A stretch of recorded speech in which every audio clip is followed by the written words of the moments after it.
이번에 신인규 변호사의 탈당을 놓고 이게 혹시 비윤계의 탈당 러시로 이어지느냐, 그러니까 일종의 촉매제가 되느냐에 대한 관심들이 조금 있습니다.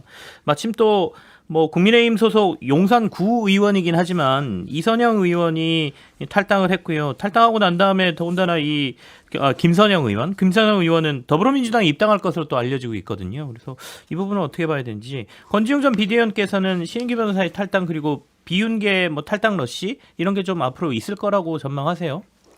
일단은 그 당장은 네. 탈당이 이어지진 않더라도 저는 이미 심리적으로 탈당하신 분들은 많은 것 같아요. 그러니까 이번에 강서구청장 선거를 보더라도 정말로 그 1년 전에 김태우 후보를 찍었던 분들이 민주당을 찍는 것으로 이동했기 때문에 그 정도의 격차가 났던 게 아니라 김태우 후보를 뽑았던 분들이 그 뽑는 걸 포기했기 때문입니다.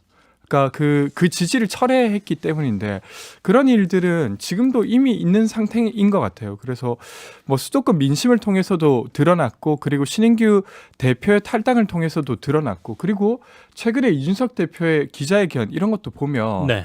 혹자는 되게 가혹하게 평가하던데 그 내용을 보면 어쨌건 윤석열 대통령을 통해서 나라가 좀 더 좋아질 거라고 기대했는데 1년 5개월을 지켜보니까 더 후퇴하는 거 아닌가. 거기에 대한 절망감이잖아요. 그래서 저는 이미 심리적 탈당은 이미 꽤 만연한 상태인데, 이것이 이제 완전히 이제 어떤 신당으로 넘어갈 건지 안 넘어갈 건지는 12월까지 좀 봐야 될 것 같아요. 근데 어쨌건 이미 그런 상태다라고 하는 거고, 제가 여기 하나 더 이야기 드리고 싶은 거. 네네. 제가 신인규 대표 탈당한 걸 두고 국민의힘 관계자들이 저 탈당해도 잘 안 될 거다. 뭐 신당 가능성 별로 없다. 신당 만들어도 잘 안 될 거다. 이렇게 평가하시던데, 그건 평론가들이 할 일이고 국민의힘 구성원들은 그렇게 말하면 안 된다고 생각해요. 저 민심 위반이 너무 마음 아프다. 우리가 어떻게 바뀌어야 될지 이렇게 고민하겠다, 저렇게 고민하겠다, 이래야 될 부분인데 뭔가 뭐 제가 뭐 또 모르고 저렇게 한다는 등 그런 이야기만 하실 부분은 결코 아니라고 말씀드립니다. 제가 그 탈당 선언문에 제 맨 마지막에 이제 국민의힘에는 제가 고마움만 간직하고 떠나겠다 이렇게 이야기를 했거든요. 네네. 제가 왜 국민의힘에 대해서 할 말이 왜 없겠습니까? 제가 사실은 뭐 비판하고자 하면 끝도 한도 없을 거예요, 사실은. 근데 그중에서 제가 기회주의라는 거 딱 하나만 제가 지목을 하고 그걸 메시지로 구성해서 마지막으로 제가 내고 떠났거든요.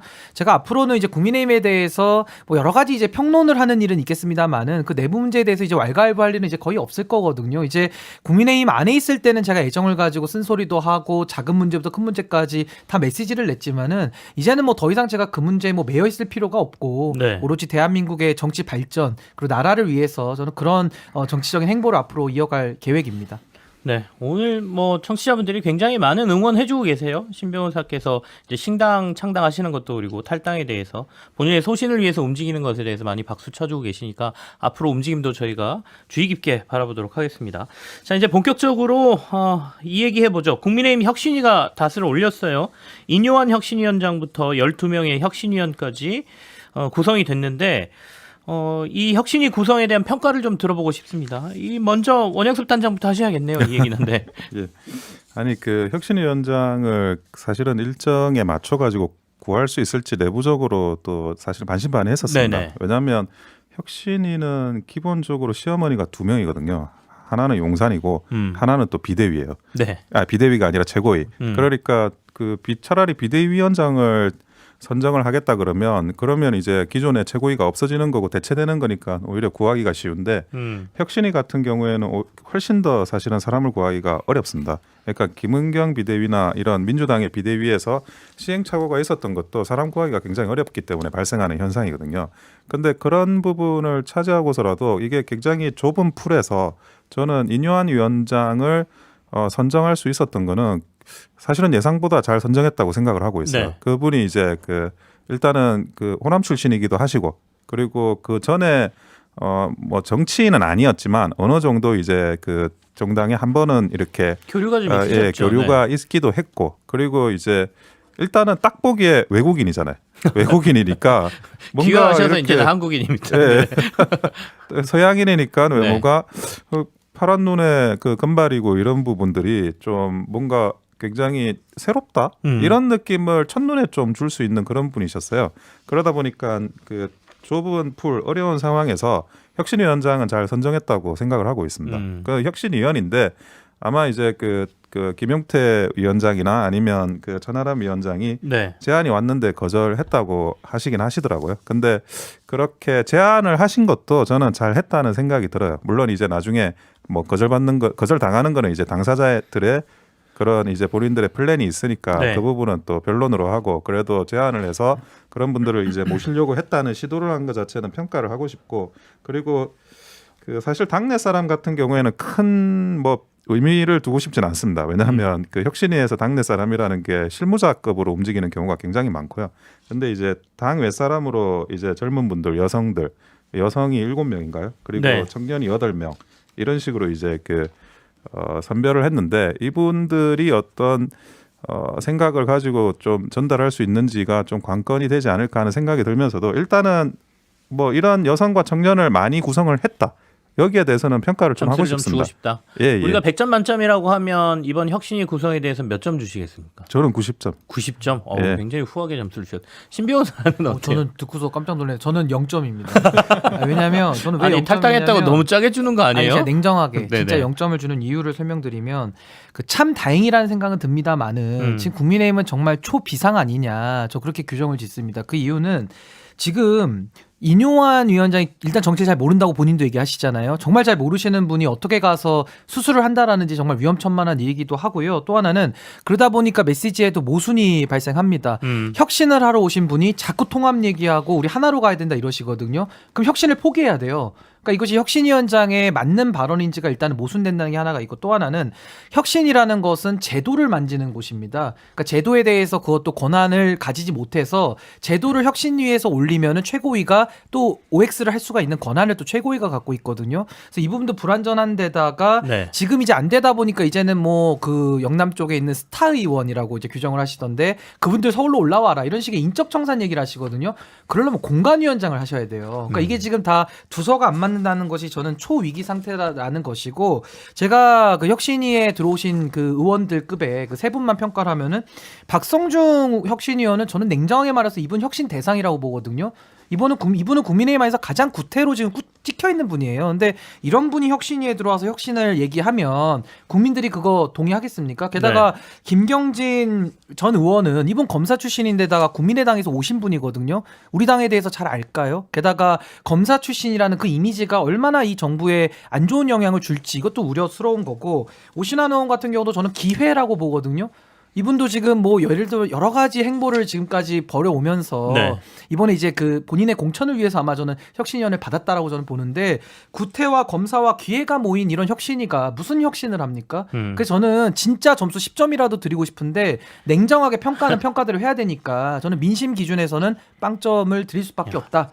죄송합니다. 저는. 낙제 점수를 주셨습니다. 근데 표현하시면서 여전히 우리 당이라는 표현을 쓰시는 거 보니까 아직도 D 플러스 살아서 좀 알겠어요. 적응 그건 중입니다. 저희가 이해를 좀 해드리죠. 권지웅 전 비대위원은 어떻게 평가하세요? 점수를 한번 매겨보죠. 아, 네. 저는 한 30점 정도라고 생각했어요. 여기도 낙제네요. 네. 그러니까 혁신이 성공시키기 어려운 거 저도 잘 알고 있습니다. 아주 어려운 일이고 인현 위원장 고생하셨다는 생각은 들지만 결과적으로 이 혁신위의 잠시만요. 네. 여기서 퀴즈가 나가야 될 것 같습니다. 하고 있는 생방송 김치영의 뉴스하이킥 2부 정당 바로 세우기 대표인 신인기 변호사, 권지웅 더불어민주당 전 비대위원, 그리고 오늘 새로 합류하신 원영섭 국민의힘 미디어법률단장도 함께하고 있습니다. 정말 토크 이어가겠습니다. 저희가 국민의힘 혁신위 얘기하고 있었거든요. 권지웅 전 비대위원의 얘기 듣다가 제가 중간에 퀴즈 때문에 끊었습니다. 계속 하시죠. 아니 계속 이야기 드리면 그러니까 저는 이제 인현 위원장의 노력은 좀 높이 사요. 그래도 그 정도라도 꾸린 게 어딥니까? 근데 일단 이 혁신위가 꾸려질 때부터 계속 제기됐던 것인데 이 혁신위가 과연 국정기조를 변화시킬 수 있을 것인가, 조금이라도 영향을 미칠 수 있을 것인가라는 질문에 보면 이 혁신위원 구성으로는 결코 어려울 겁니다. 네. 여기 이제 뭐 천하람, 이준석, 뭐 윤희숙을 다 있어도 될까 말까 한 상황인데 지금 그런 사람들 다 빠지고 이분들을 폄하하는 건 아니지만 영향력이 적은 분들이 들어갔어요. 젊고 여성이고 할 수는 있어도 이 혁신위가 해야 될 건 윤석열 대통령의 국정운영 기조를 바꾸는 만큼 영향을 미쳐야 되는데 그것이 가능할까? 불가능할 것이다. 그래서 이제 점수를 좀 낮게 드렸습니다. 결국에는 이제 혁신위에 대한 여러 가지 시각들이 존재하지만 이른바 무용론이에요. 그러니까 혁신위의 권한이 딱히 없어서 뭐 구성 잘하면 뭐하냐 권한이 없는데 뭐 이런 얘기까지 지금 좀 나오지 않습니까? 그래서 이번에 인요한 혁신위의 이 인요한 호는 얼마나 권한을 부여받을 수 있느냐가 핵심인 것 같은데 원단장님 어떻게 들으셨습니까? 뭐 말로는 전권을 준다 뭐 이렇게들 얘기하고 있지 않습니까? 정권이라는 게 좀 애매한 개념이긴 해요. 네, 네. 애매한 개념이긴 한데 어쨌든 뭐 공천과 관련해서는 그 활동 기간이 2달 정도니까 공천에 뭐 사실상 개입하기는 좀 쉽지 않은 기간이라고 보여지고요. 공천 시즌이 그 다음 시즌으로 넘어가는 것 같아요. 네네. 그러면 이제 그 외에 여러 가지 이제 할 수 있는 것들이 있을 것 같은데 일단은 1호로 그 사면을 꺼내긴 했는데요. 그 사면은 뭐 어쨌거나 그 혁신위가 아니면 좀 제안하기는 쉽지 않은 거였다고 생각은 하고 있습니다. 그게 뭐 기존의 최고위에서도 하기도 좀 어려웠던 이야기고 그렇다 보니까 1호 안건으로 사면을 냈다는 것 자체는 어쨌든 그 좁은 그 길 중에서도 본인들이 할 수 있는 걸 찾아 나가고 있다라고 저는 좀 평가하고 싶습니다. 사면 얘기를 하셨으니까 그 사면 얘기도 같이 그럼 해보죠. 일단 이준석 전 대표, 홍준표 대구시장, 김지원 최고위원에 대한 징계를 풀어서 통합부터 하겠다라는 얘기인데 김지원 최고위원은 별말 안 하세요. 그러니까 아마 사면을 받아들이시는 것 같고요. 이준석 전 대표고 홍준표 대구시장은 됐다 나는 안 받을래 뭐 반사 약간 이런 느낌이거든요. 왜 이분들은 사면에 대해서 이렇게 별로 반발이라고 표현해 반발한다고 보십니까? 신 변호사님 어떻게 보세요? 근데 우선 이게 뭐 사면이라는 말이 이해하기 쉬워서 쓰는 거지 정식적으로는 징계 취소입니다. 징계 취소 권한은 당 대표에게 있기 때문에 아마 혁신위가 그걸 통합을 위한 명분으로 건의하겠다는 걸로 이해하고 있거든요.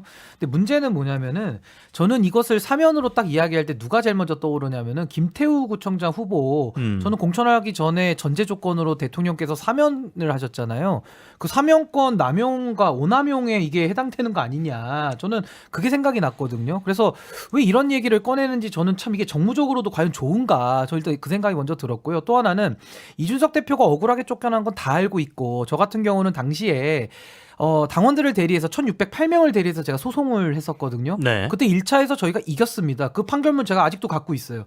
읽을 때마다 정말 판사님이 그 명문을 쓰셔가지고 정당 민주주의가 뭔가, 정당의 자율성이 뭔가 거기 다 나와 있거든요. 그대로만 하면 됩니다. 근데 문제는 국민의힘에서 당시에 당원 당규를 바꿔가지고요. 그 소송을 무위로 돌렸어요. 그러니까 쉽게 말하면 재판부를 농락을 했거든요. 그러면서 그것을 재판부가 당의 자율권 이래가지고 판단을 안 해버렸습니다. 그게 팩트거든요. 그렇다면 진정하게 뭐 사면이란 말이 맞는지도 모르겠지만 그 이준석 대표를 징계한 것이 너무 과했다. 그렇다면 그 징계를 추진했던 사람들, 그 사람들을 발본색원해가지고 정계 은퇴를 시키든 오히려 그 사람들을 징계를 하면서 풀어준다 그러면은 그 명분이 되는데 가만히 있으면서 그냥 좋은 게 좋은 거야 이런 식으로 묻고 가자. 전 이거 굉장히 강자의 논리 아니냐. 전 그렇게 봅니다.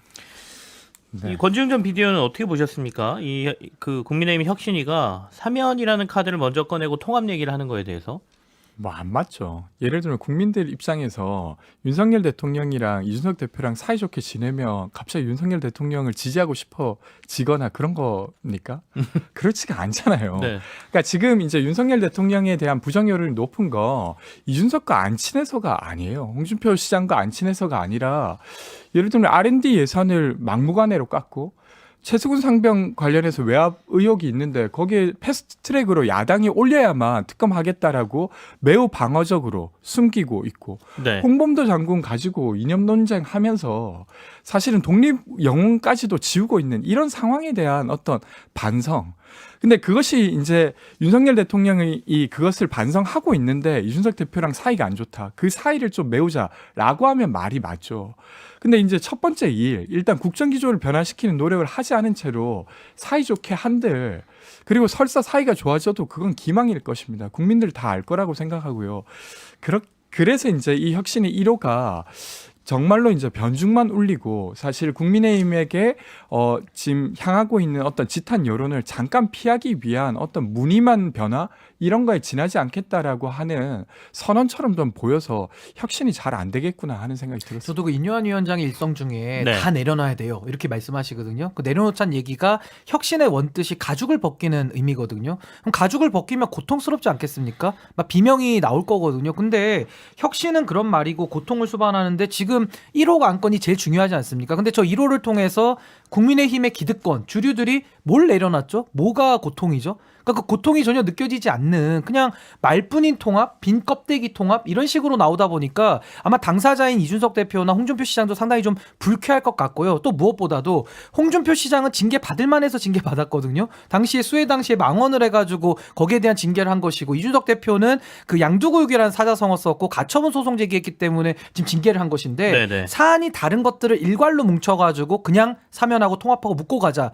이건 완전히 두서가 없고 질서가 없는 정당이라는 것을 스스로 인정하는 거 아니냐. 그러니까 혁신이가 역시 아마추어들이 오다 보니까 완전히 지금 헛스윙만 연발하고 있는 거 아니냐. 전 그렇게 봅니다. 말씀을 해주셨으니까 국민의힘에서 이제 이 징계받은 세 분의 징계 이유는 홍준표 대구시장은 수해 골프 그때 있었고 그때 이제 골프한 것에 대한 아까 말씀하신 뭐 망언 때문이었고요. 그리고 이준석 전 대표는 성비 의용 무마 혐의로 이른바 양두구육이라는 말을 하면서 모욕적인 발언이다 그래서 징계를 받았고 김재현 최고위원은 5.18 망언하고 정관훈 목사 우파 통일 발언 이런 걸로 이제 징계를 받은 거죠. 근데 이 대사면이라는 얘기는 결국에는 이게 공천과도 좀 연결이 돼 있지 않습니까? 그러니까 사면을 받으면 이제 공천을 받을 수도 있다 이런 얘기가 되고 그러니까 이제 이준석 전 대표를 국민의힘이 서울 노원병에 공천할 것이냐를 가지고 또 말들이 많습니다. 근데 정작 이준석 전 대표는 노원병에 공천하는 걸 좀 꺼려한다는 해석도 좀 나오고 있거든요. 이 얘기는 우리 원영섭 국민의힘 단장께 좀 들어볼게요. 그러니까 조금 오해가 있는 것 같은데요. 지금 혁신이가 제안을 했던 그 징계 취소, 그러니까 대사면이라고 한 거는 네. 이 세 명을 특정해 가지고 사면하겠다는 게 아니고, 그러니까 일반적으로 전부 사면을 하는데 그 중에 사람들이 관심을 갖는 이 세 명들이 계속 언론에 회자되고 있는 겁니다. 그래서 그 부분에 대해서는 제가 조금 정확하게 말씀드리고 싶고, 그리고 이런 류의 사면을 공천 시즌 앞에서 할 경우에 어떤 사안마다 비교해가지고 뭐 누구는 빼주고 누구는 넣어주고 그런 경우는 보통은 없어요. 그 민주당이나 국민의힘이나 다 마찬가지이기 때문에 이거는 원칙을 정하는 그런 차원이라고 말씀을 드리고 싶어요. 그리고 그 다음에 이제 그 이준석 대표에 대한 전 대표에 대한 공천 문제가 있는데 저번에 그 이용 의원이 그 공천을 줄 수도 있는 것처럼 그런 네네. 뉘앙스적인 이야기를 하시더라고요. 근데 제가 볼 때는 이제는 이준석 전 대표도 뭐 마음이 서지 않았나 하는 생각을 해요. 그 전에 인터뷰 내용이나 이런 것을 보면 네. 뭐 마치 이제 더 이상의 그 당과의 가능성은 없는 것처럼 이미 스스로 이야기를 하고 있거든요. 근데 이 부분과 관련해 가지고 뭐 제가 뭐 사면했다고 하지만 혁신이가 뭐 사면했다 그래서 그 문제가 해결이 되거나 아니면 해결되지 않거나 그럴 거라고 저는 생각은 하진 않습니다. 이 부분과 관련해서는. 그래서 과연 이제 이준석 대표한테 공천을 준다 그래서 이준석 대표가 그걸 좋아하는지도 이제는 모른다라는 게 그 여의도에서는 이제 많이 회자되고 있는 내용들이기도 하고요. 지금은 다 갈 길이 정해진 것 같아요. 더 이상 뭐 이거에 대해서 논쟁을 하는 게 조금 무의미하게 약간 느껴지는 부분이 있습니다. 마음이 섰다라고 아까 표현하신 거는 이준석 대표가 이제 당하고의 결별의 마음을 그렇습니다. 어느 정도 정한 것 같다라는 말씀이시죠. 뭐 여기저기 방송에서 한 100일 정도를 더 두고 보겠다라는 얘기는 하던데 그게 이제 탈당이냐 뭐 신당 뭐이냐 뭐 이런 얘기가 될 것 같습니다. 앞으로 한 100일까지 지켜보라고 했으니까 저희가 좀 지켜보는 게 맞을 것 같고요. 또 인요한 혁신위원장이 영남 스타 의원이라는 발언을 했습니다. 그러니까 결국에는 이제 이분들이 언론에 이제 얘기되는 거는 인터뷰에서 주호영 의원이나 김기현 의원 같은 분들이 그 지역에 있지 말고 험지로 와서 출마를 해야 된다라는 얘기를 했거든요. 여기에 대해서는 어떤 입장이십니까? 이런 얘기 하시는 분들은 꽤 있긴 있었어요. 우리 원단장님부터 하시죠, 이것도. 이분들 영남의 이제 의원들 중에 뭐 하태경 의원 이제 서울에 출마하시겠다고 네. 선언했잖아요. 그 외에 서울에 출마하셔가지고 당선되실 수 있는 분이 거의 없어요. 그러니까 그 부분에 대해서는 좀 아이디어 차원으로 이야기를 하신 게 아닌가 싶고 영남 스타 의원이라고 하는데 이 스타라는 호칭을 듣는 사람은 국민의힘에 딱 2명 계시거든요. 네. 오세훈 시장하고 나경원 의원. 이 딱 두 분 말고는 스타성이 좀 있으시거나 그런 분들은 거의 없다고 보시면 됩니다. 그래서 전국구로 표를 받을 분들이 그 두 분 말고는 없다 이렇게 봐야 되네요. 예. 그렇기 때문에 제가 볼 때는 만약에 서울에 올리시겠다라고 하는 분들이 있다 그러면 그분은 서울에 올리실 게 아니고 무슨 용태를 권하거나 그리고 이제 뭐 정부나 아니면 기관에서 여당이니까 그렇게 그 인재를 활용한다라는 차원으로 접근을 해야 되는 게 맞는 것 같고요. 근데 그 말을 하기가 좀 불편하니까 뭐 옮기자 이런 식으로 말씀하신 것 같은데 그런 돌려막기 하는 거 굉장히 선거 결과에 안 좋다는 건 이미 21대 총선에서 결론이 난 겁니다. 예, 그 부분에 대해서는 뭐 아이디어 차원의 이야기지만 또 험지는 험지대로 그 밭갈이 하시는 분들이 다 있으세요. 네. 그분들이 거기서 노력하고 계신 분들이 계신다, 이미. 그분들이 또 받으셔야 그리고 그 지역구를 유지하고 뭐 그다음에 지방선거 대선까지 그 지역구 조직을 관리하면서 당에도 긍정적인 시너지 효과를 줄 수 있거든요. 그러니까 아이디어 차원의 이야기라고 생각합니다. 지금 말씀하신 거 조금 더 직접적으로 제가 표현해 보면 결국에는 흔히 말하는 TK 물갈이를 해야 되는데 TK 물갈이라는 얘기를 직접 꺼내기가 그러니까 험지 출마를 권한 거다 이렇게 제가 해석을 해도 되겠습니까? 험지 출마를 하라고 그러면 네. 용퇴하실 분들은 많으실 것 같긴 해요. 신규 변호사는 어때요? 근데 저는 사실 지금 인요한 위원장이 여러 가지 뭐 영남 스타라는 발언을 했는데 지금 단어가 다 오염되고 있는 것 같아요. 원래 스타라고 하면은 국민들이 사랑하고 보고 싶고 좋아하는 분들을 우리가 보통 스타라고 하는데 그냥 영남 기득권 의원이라고 표현하는 게 맞지 않습니까? 근데 이걸 또 스타 의원이라고 표현하니까 그 스타라는 용어가 오염이 되는 것 같고 또 자유라는 단어, 뭐 혁신이라는 단어 이런 것들을 계속 지속적으로 지금 사전적 어휘와 다른 뜻으로 지금 사용하고 있거든요. 이것이 전 또 문제다라고 보는데 결국 인요한 위원장이 하겠다라는 그 혁신은 인적 쇄신 같습니다. 이제 와서 보면은 그럼 아까도 제가 서두에 말씀드렸다시피 인적 쇄신을 할 거면은 공천관리위원장을 가셔야 되는데 엉뚱하게 지금 제도를 고치는 그것도 불완전한 권한을 가진 원래 혁신이 자체가 그렇거든요. 게다가 김기현 당대표가 무슨 권한이 있냐 뭐 너무 멸칭입니다마는 바지 대표 아니냐 이런 얘기들도 있거든요. 근데 그 바지 대표에게서 일정 부분의 권한을 껍데기만 불려받은 분이 네. 무슨 영남 스타 의원이 어디 출마라고 그걸 훈수를 둔다 한들 그냥 평론에 불과하지 않겠습니까? 그리고 그렇게 그분들이 인요한 교수가 그렇게 이야기한다고 해서 네. 말을 들을 분들도 전 아니라고 보고요. 그래서 저는 지금 뭐 혁신위원장의 위상과 그 역할에 전혀 맞지 않는 그런 인요한 위원장의 행보가 오히려 저는 혁신위에 기대를 걸고 이제 마지막 승부수를 띄운 국민의힘에는 굉장히 뼈아플 것이다. 그래서 저는 이 혁신위원회가 오래 가기는 힘들다고 보고요. 이제 조기에 혁신위가 물러날 것으로 예상을 하는데 그렇게 되면 아마 국민의힘에서는 김기현 대표 체제를 지키기 위해서 조기에 공간위를 띄워서 선거 체제로 좀 변화할 가능성이 좀 높아 보인다. 공천관리위원회 그렇게 봅니다. 띄워서 선거 체제로 빨리 변화할 것 같다라는 평론까지 좀 해주셨어요. 권지웅 전 비대위원 의견도 좀 들을까요? 네, 저는 국민의힘이 정말로 혁신하길 바랍니다. 네. 진짜 이건 진심인데 왜냐하면 정치가 좋아지기 위해서. 근데 이제 이 1호 안으로 대사면 이야기를 했는데 홍준표 시장과 이준석 전 대표의 반응이 안 좋아요. 그리고 그 반응이 안 좋은 것뿐만 아니라 이게 제대로 된 혁신이냐라고 하는 기대에 못 미치는 1호안이다라고 하는 이야기가 있고 두 번째로 그냥 영남의 스타 의원들이 험지 출마했으면 좋겠다 이렇게 그냥 말을 툭 던지셨는데 이것이 뭐 동일 지역 3선 뭐 연속으로 출마 제한 이런 걸로 이어지지 않는다고 하면 어떻게 되냐면 혁신위원장이 평론가에 지나지 않는 약간 영향력 있는 평론가에 지나지 않는 순으로 가게 되어 있습니다. 그러면 혁신위는 아무것도 못하고 그냥 없어지게 되어 있어요.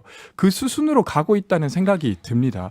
그러니까 결국 이건 출발부터 비대위원장을 세우거나 그러지 않았던 국민의힘 선택에 따른 것이지만 네. 결과적으로 인요한 혁신위원장도 혁신위의 어떤 한계를 뛰어넘지 못하는 모습으로 귀결되는 그런 어떤 첫 번째 행보의 모습이 아닌가 싶습니다. 제가 한 말씀만 좀 네. 드리자면요. 신인규 변호사입니다. 그 정당 바로 세우기에서 정치개혁 10대가제 밀고 있거든요. 저는 그때 민주당에서도 김은경 혁신위원장이 조기에 이제 노인 비하 발언으로 이제 물러나면서 껍데기만 만지다가 끝났거든요. 전 이번에 인요한 위원장도 그 길을 저는 따라갈 거라고 보는데 정 아이디어가 없으면 정당 바로 세우기 홈페이지에 다 올려놨거든요. 네. 그거 참고하시면 차라리 국고보조금 있지 않습니까? 정당에 국고보조금 같은 거 폐지를 먼저 선언을 외치신다라든지 아니면은 일반 직장인들이나 젊은 청년들도 정치에 참여할 수 있도록 공민권 휴직제 같은 거를 적극적으로 도입을 한다든지 아니면 국회의원들 보좌진이 9명이 있는데 그중에 일부 그 보좌진들을 지역구에 내려보내가지고 나라에서 세금을 주는데 그분들이 그 현역 의원의 재선 3선을 위해서 뛰거든요. 이런 것들 방지하기 위해서 보좌진 수를 좀 줄인다든지 이런 혁신안들을 내놔야 국민들이 인정하고 받아들일 텐데 지금 뭐 전혀 혁신에 대한 아이디어도 보이지 않고 인적 쇄신만을 운운하는 것은 저는 뭐 굉장히 엉뚱한 진단이고 엉뚱한 해결책이다. 저 그렇게 봅니다. 또 하나 이제 혁신위를 놓고 얘기 나오는 것들이 이겁니다. 그러니까 인요한 혁신위원장하고 김한길 통합위원장이 친분이 좀 있다. 그리고 김한길 위원장하고 요즘 제일 자주 만나는 게 윤석열 대통령이다. 그러니 윤석열 대통령이 여기 혁신위에도 관여하는 것 아니냐 이런 얘기들이 지금 좀 나오고 있거든요. 여기에 대해서는 우리 그 원영섭 국민의힘 미디어버림 단장은 어떤 생각이세요?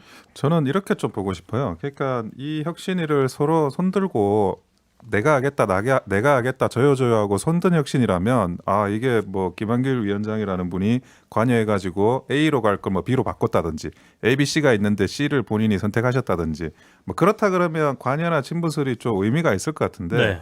뭐 솔직하게 이야기하면 혁신위원장 구하기 굉장히 힘들었어요. 서로 이렇게 뭐 손들고 하신 정도는 아니신 것 같아요. 그러면 이제 많은 분들이 추천하고 또 좋은 사람들을 이제 받고 이렇게 또 설득하는 그런 과정에 있었기 때문에 그게 뭐 누구하고 친분이 있다는 게 이게 뭐 어떤 그 혁신위의 구조를 왜곡하는 그런 부분이 있다고 생각하진 않습니다.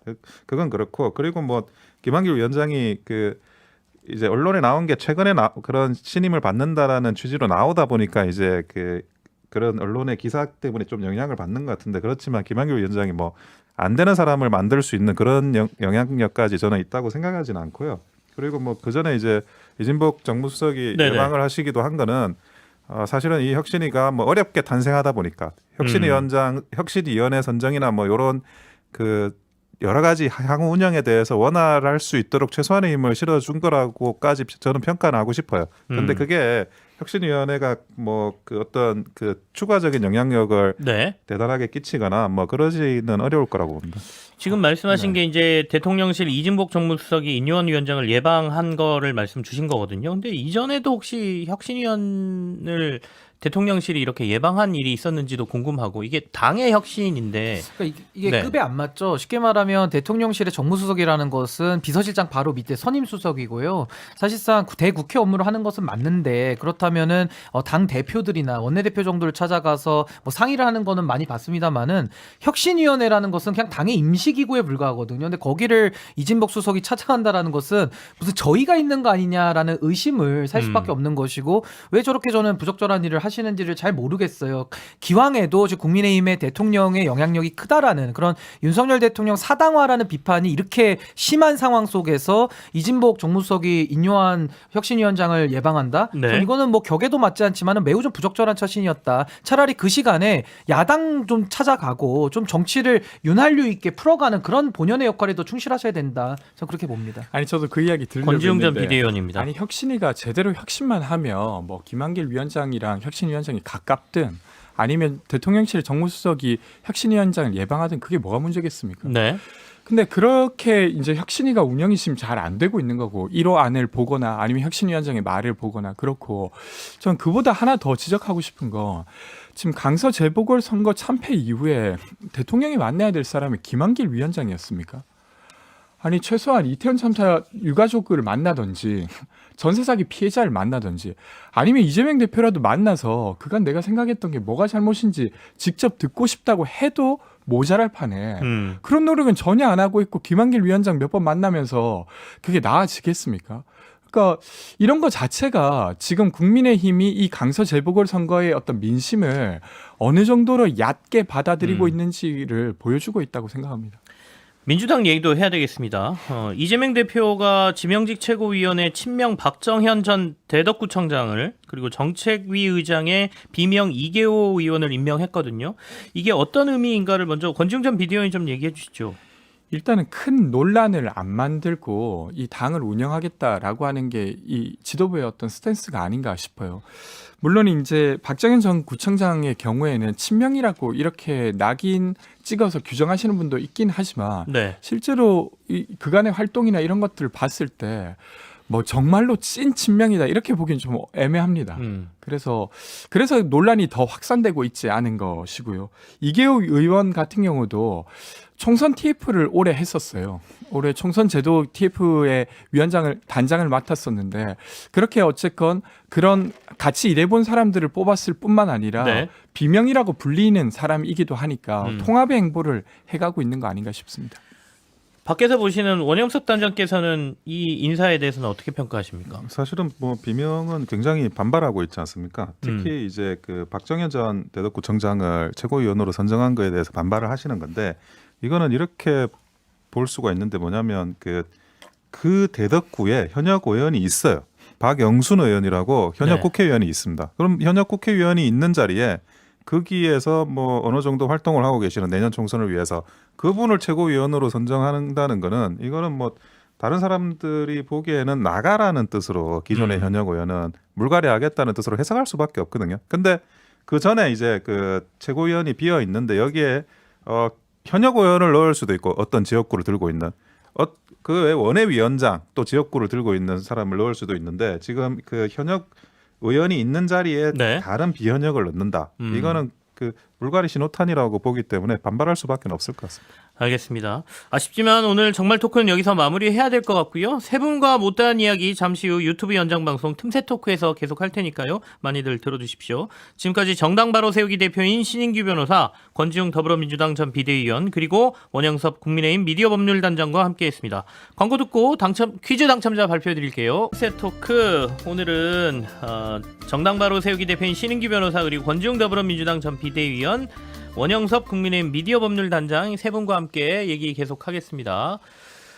원단장님, 아까는 네. 이제 정규 방송이었으니까 여기 유튜브니까 조금 더 편하게 오늘 해보시니까 어떠세요? 좀 정신 없으신가요? 아니 저는 새로운 포맷이라 가지고 네. 이게 일단 분위기 적응하느라 좀 그게 애썼는데 그래도 일단 뭐 여러 가지 질문 주시는데 잘 답변하려고 노력하고 있습니다. 근데 저는 확실히 셋이서 하는 게 또 좋은 면은 있는 게 네. 이 양당의 이 독과점이 문제 아닙니까? 저처럼 이게 무소속이라도 하나 와 있으니까 네. 사안별로 아주 합리적으로 판정이 즉각 가능할 것 같아서 우리 아니, 한국 정치도 좋아질 것 여전히 같습니다. 말씀하시면서 국민의힘의 우리 당이라고 표현하시는 분이 이제 무소속이라고 또 D 강조를. 플러스 사기 때문에 예, 다음 주부터는 제대로 하겠습니다. 알겠습니다. 우리 원단장님의 활약을 또 한번 기대해 보고요. 저도 좋습니다. 그러니까 다양한 의견 들을 수 있고 그렇죠. 예. 일단 제가 말을 많이 안 해도 돼요. 한 분이 더 계시니까 제가 말 줄여도 되는 거. 오디오가 빌 일이 없는 것 같아요. 그러니까 오디오가 빌 일이 없어서. 근데 대신에 진행이 좀 빨라져야 되겠어요. 20 몇 예, 개 예. 안 하니까 금방 끝나버리네요. 예. 우리 앞서 이제 민주당 이재명 대표가 지명직 최고위원 그리고 우리 정책위 의장 정한 거 관련해서 얘기를 좀 하고 있었는데 말 끝까지 다 못 하셨죠. 아까 원단장님 하시다가 제가 막 이렇게 끊으라고 해서 끊으신 것 같은데. 아니 기본적으로 민주당은 현역 의원이 너무 많아요. 그게 문제인 거예요. 그러니까 그 현역 의원이 너무 많은데 그러면 좀 나눠 아니 달라는 얘기십니까? 네. 물갈이를 어느 비율은 해야 총선을 대비를 하는데 그러면 뭐 한 40% 바꿔도 그 100명 가까이 지금 바꿔야 되잖아요. 그러다 보니까 그 기준에서 그러면 뭘 기준으로 하느냐가 계속 문제가 되는 거예요. 그러니까 친명 비명이냐 가결파냐 이런 이제 잣대를 어떤 식으로든지 들이댈 수밖에 없고 그러니까 가결파를 들이대겠다는 거냐를 지금 이번에 최고위 그 단계에서 이제 그 어느 정도 보여준 거거든요. 근데 이게 현역 의원이 많다라는 게 그게 근본적인 문제입니다. 신인규 변호사는 어떻게 평가하세요? 일단 저는 이재명 대표가 지금 구속영장 기각 이후에 강서구청장 보궐선거도 승리했고 상당히 좀 뭐랄까요 기세등등해질 수는 있는 상황이기는 한데요. 전 이재명 대표에 대한 정치력 그리고 정치적 평가는 전 이미 국민들이 한번 저는 거쳤다고 보거든요. 그래서 사실 이재명 대표 체제로 총선을 이제 치를 수밖에 없는 운명인데 전 거기에 대해서 국민들께서 성적표를 저는 후하게 주실 수는 없다. 저 그 얘기는 먼저 전제로 드리면서 이번에 지도부를 꾸리는데 이것도 국민의힘하고 행태가 매우 유사합니다. 쉽게 말해서 화학적 통합, 화학적 결합으로 나아가는 것이 아니라 일부 어떤 인사들만 배려해가지고 목소리를 배려하는 듯한 모양새만 취하는 거거든요. 게다가 그 지명직 최고위원 같은 경우는 이제 친명으로 알려진 이제 구청장 출신의 이제 충청 기반에서 정치활동하신 분을 지명을 하셨는데 이 지명직 최고위원은 선출이 아니기 때문에 그분의 권위나 그분의 그 앞으로의 행보를 예측하기 위해서는 과거에 그분이 어떤 얘기를 했는지를 알아야 돼요. 근데 네. 아마 권지용 비대위원님도 당원이시지만은 뭐 이분이 어떤 얘기했는지 그동안에 아십니까? 전혀 모를 거거든요. 그러니까 쉽게 말해서 전혀 모르는 사람을 이렇게 앉혀놨다라는 것은 그냥 말 그대로 자리 하나 채우는 거고 이분이 여기서 전 소신 있게 활동할 거라고 저는 보이지 않거든요. 그래서 저는 이런 식의 정치보다는 이번에 뭐 조응천 의원이나 박용진 의원 같은 분 좀 네. 소신 있는 말씀 하시는 분들을 오히려 지명직 최고위원으로 임명했더라면은 좀 평가가 많이 달랐을 것이다. 전 그렇게 봅니다. 제가 뭐 조금 알고 있는 거 말씀드리면 네. 그러니까 저도 그런 건 아쉬워요. 그러니까 저는 관리형 인선을 했다고 생각하거든요. 별 문제 안 되게 인선한 거라고 생각돼요. 그 대덕구청장님은 전 잘 알고 있는 분이에요. 그러니까 구청장을 되게 잘 하셨고 지금도 대전에서 전세 사기 관련해서 특위위원장 맡고 되게 피해자들 많이 만나고 있는 그러니까 되게 실천적인 어떤 분이어서 아마 평판이 좋았을 테고 그래서 추천받고 임명되었을 텐데 근데 이제 지금 훨씬 더 예를 들면 개혁적이거나 아니면 민생 친화적으로 인선을 했으면 조금 더 논란은 됐을지 몰라도 저는 향후 총선에 훨씬 더 유리했을 거라고 생각됩니다. 근데 이제 그렇지 못한 인선이어서 좀 아쉬움 감은 있지만 그렇다고 해서 되게 뭐 친명 일색으로 그런 인선은 최소한 아니었어요. 그래서 그래도 이 정도면 그래도 통합 행보를 잘 유지하고 있는 거다 네. 이런 생각이 들었습니다. 뭐 민주당 내에서 이렇게 얘기했죠. 그러니까 최고위원은 호남 출신, 정책위 의장은 지역 안배와 당내 통합을 위한 이 대표의 의중이 반영된 거다. 뭐 이렇게 얘기는 했습니다. 근데 비명계 입장하고는 전혀 다르게 지금 이야기하시는 것 같은데. 아니 비명계 왜 근데 그러냐면 현역 의원이 이미 그 눈 시퍼렇게 뜨고 살아 있는 지역구에서 총선 준비하시는 분을 그 최고위원으로 넣는다는 게 그게 그 비명한테는 어떻게 해석될 거라고 하는 거는 뻔하지 않나요? 저는 뭐 그러면 이제 아까 물갈이 우리가 방식을 정한 게 아닌가 싶은데. 인요한 혁신위원장이 영남 스타 발언한 것과 비슷한 맥락에서 해석하시는 거죠. 물갈이는 해야 되는데. 그렇죠. 그 방식은 그때 이제 친명이라고 하는 사람을 현역 의원 뒤에 넣어가지고 정리해 나가겠다라는 샘플을 보여준 거죠. 근데 아니 저는 사실 비명 의원들이랑 입장 많이 비슷할 때가 많아요. 조홍천 의원이나 등등등이. 네. 그래서 욕도 많이 먹지만 이번에 비명 의원님들이 그렇게 공격하신 건 저는 좀 이렇게 설득력이 있지는 않았습니다. 왜 그러냐면 이재명 대표 입장에서 정말로 어떤 사람 공천 안 주려고 하면 최고위원 지명으로 몇 명이나 뺄 수 있습니까? 한 명 빼는 겁니다. 그러니까 그런 수로 예를 들면 공천에 영향을 미친다라고 본다는 건 되게 저는 얕은 수라고 생각하고 다른 당대표로서의 권한이 많아요. 그래서 그냥 그 어떤 현역 의원 한 명 빼기 위해서 이 최고위원을 지명했다 이렇게 보기에는 저는 어렵다고 그러니까 생각합니다. 저는 이재명 대표가 그동안 당 대표로서도 1년 넘게 해오지 네. 않았습니까? 그 과정 속에서 수많은 말바꾸기가 있었던 거는 팩트입니다. 그동안 뭐 체포동의안 관련해서도 말을 한 3차례 정도를 바꿔왔기 때문에 여기에 대한 누적된 불신 이제 이런 것들이 이재명이라는 그 정치인의 말에 신뢰, 그 값어치를 아마 내부에서도 좀 평가하리라고 보거든요. 그래서 저는 거기에 대해서 이재명 대표가 아마 본인이 감수해야 될 그 불신의 아마 그 벽이 있을 거기 때문에 아마 더 노력을 하지 않으면 이게 네. 당내에서 화합을 이끌어내기가 저는 매우 어려울 걸로 보이고요. 지금 아까 원단장님 말씀해주신 대로 민주당은 지금 굉장히 그 현역들이 많고 빈 지역이 없거든요. 그리고 오히려